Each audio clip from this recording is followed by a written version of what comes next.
Suku Punan masih satu rumpun dengan suku Dayak yang terdapat di Kalimantan. Mereka hidup berpindah-pindah, mengikuti siklus migrasi hewan dan siklus tumbuhan di hutan. Suku Dayak Punan termasuk suku Dayak yang primitif. Mereka tinggal di goa-goa, anak-anak sungai, dan pondok-pondok kayu tengah hutan.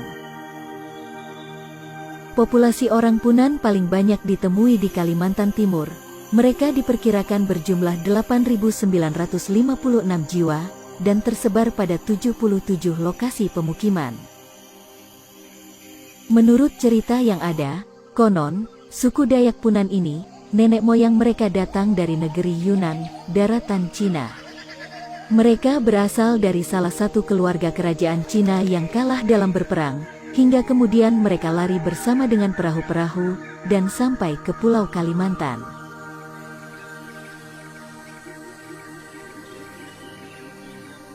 Karena merasa aman, akhirnya mereka menetap di daratan tersebut. Namun, ada juga Dayak Punan yang tersebar di Sabah dan Sarawak, Malaysia.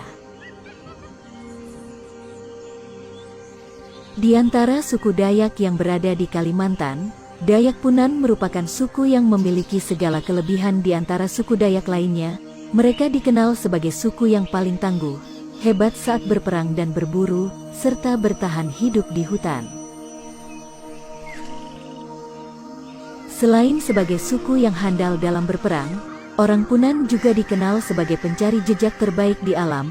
Jika ada masyarakat desa yang hilang atau tersesat di hutan, biasanya masyarakat akan meminta bantuan kepada orang Punan untuk mencarinya. Sebagai imbalannya, orang Punan biasanya meminta garam atau tembakau untuk kebutuhan pangan sehari-hari mereka.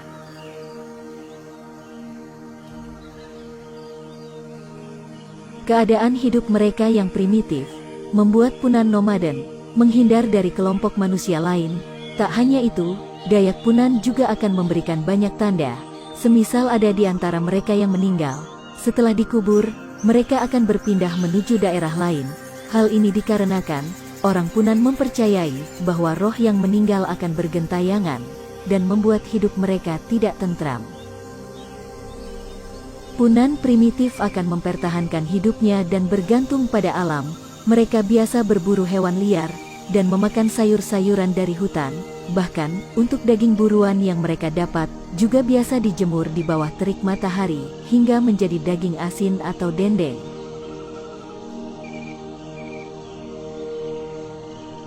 Namun saat ini, sebagian besar suku Dayak Punan sudah ada yang hidup secara modern.